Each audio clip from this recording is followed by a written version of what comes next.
Hello, and welcome to today's art club video. We are going to be creating a rainbow ripple. So for this one, you're going to want some heavy paper, watercolors, water in a jar, circular objects you can trace, pencil, eraser, and your favorite black markers. The first step is to decide where you want your circles. So I drew around my circular things with a pencil, and then I went over them in marker. For these lines, I used dots. So it's tiny little dots, but you could do a solid line. And then around your circles, you can make ripples. And again, I used dots to make my line. So it's just dot, dot, dot, dot, dot. But you could make solid lines. You could make whatever kind of line you want to make. The idea is to have waves or ripples coming out from around the circles that you drew. I chose to do 3 different size circles in a line, but what do you want to create? How do you want yours to look? So I laid mine out from smallest to biggest. I did my ripples, and then I painted them in primary colors. So 3 circles, and you want to do primary colors, so yellow, red, and blue as your starting point for color blending. And then you're going to blend it out from that circle through the waves. And you're going to use colors that are mixed with the original. So from the yellow, I mixed in a little bit of red to create orange, and then we slowly transitioned to pink and purple and blue and green.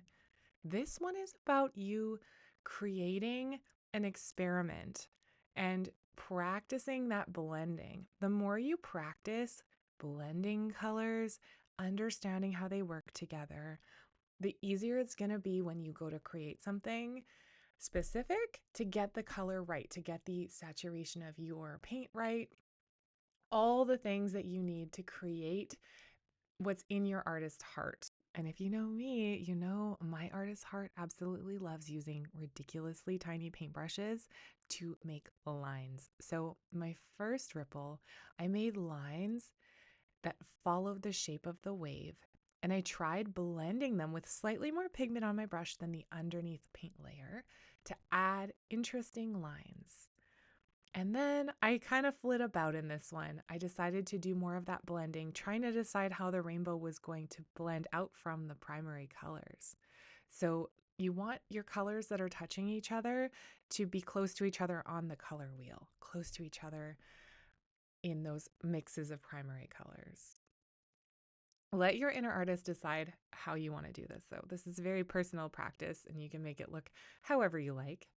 Of course, I have a thing for these black markers and practicing the details. And all of this detail work helps to develop those muscles in our hands and the hand eye coordination to create what we really want to create. It's also a great way to create something when you're not sure what you want to make or your brain is just needs to zone out. So I decided the rule for mine was going to be every other ripple was going to be in black pen, and then the ones in between were going to be rainbow. And you can decide what you want it. If you like that, you can totally take that idea and have it be the rule for yours, but you can decide what you want it to look like. And you probably know what I'm going to say. If you're doing it, you're doing it right. There's no possible way to get this one wrong. I challenge you to put on an audiobook or a podcast or some music and spend some time practicing just being creative, practicing enjoying the way that colors blend together, enjoying the way that rainbows look. And a rainbow doesn't have to look like a rainbow in the sky. This rainbow ripple is an experiment in creating something colorful that is also detailed. That's very vague.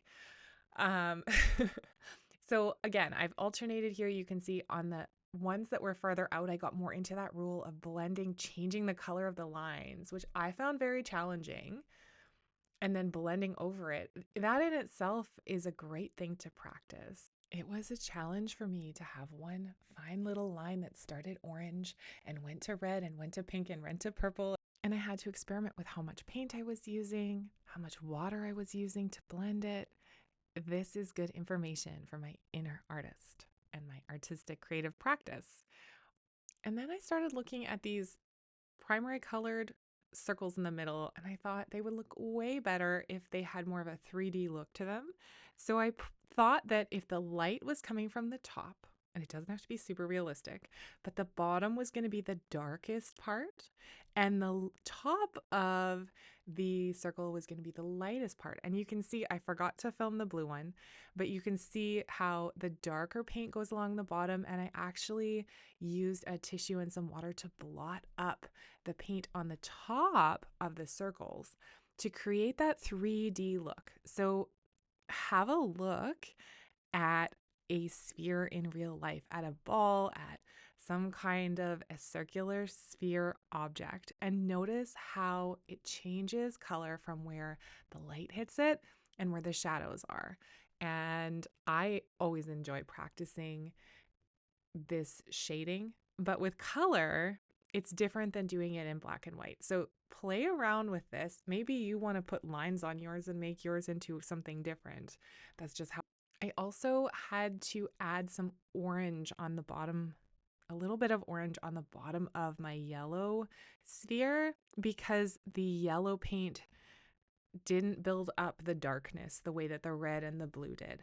So experiment with using darker shades of these colors. So I think in the blue one, I used 3 or 4 different shades of blue. And for the red, I had more success building up layers of red paint to create the different colors. And the whole point of this piece is to learn how your paints work together, how your colors blend. So play with it and enjoy it. I'm going to go over the steps one more time.